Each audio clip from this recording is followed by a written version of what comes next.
دا نننی پیغام مې طاهر خان ته دی او کبیر افریدي صاحب ته مې دا پیغام دی چې اکثره په دې ماحول کې دیو د ځانه پی ایچ ډي سکالران ساز کړي او د پښتنو په حالاتو او بیا د داسې د ځانه اخلاقیان ساز کې ته به ورته وایې چې بهی دا سوچه مسلمانان دي او مونږه تک سره کفار یو.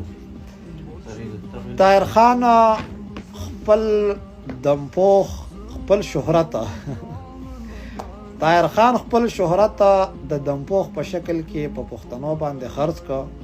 که په پښتون وطن کې د ماکش او د طاهر خان په خبره نه ده کړې، که په پښتون وطن کې څوک به هر ظلم شوی ده خو په دې باندې طاهر خان خبره نه ده کړې.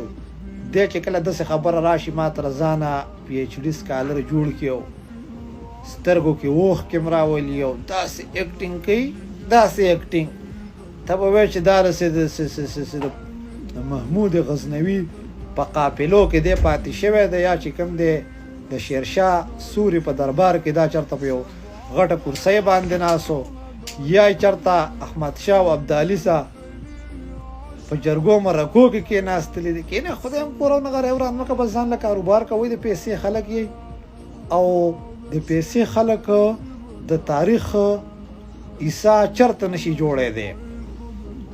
پیسې ځان له وګټئ، تاسو پیسو ته ضرورت دی. د ضروري او قامي خبرو کې ګوتې مه وهئ، د خپل وس مطابق ژوند کوئ. او پښتنو ته به زه ویم چې پښتنو ورځئ کاروبارونه سپورټ کوئ، ورځئ کاروبارونه سپورټ کوئ. وروره دمپوخې پکې خورئ چې طاهر خان دله زر زر مالداره شي، موږ غریبان خو یو.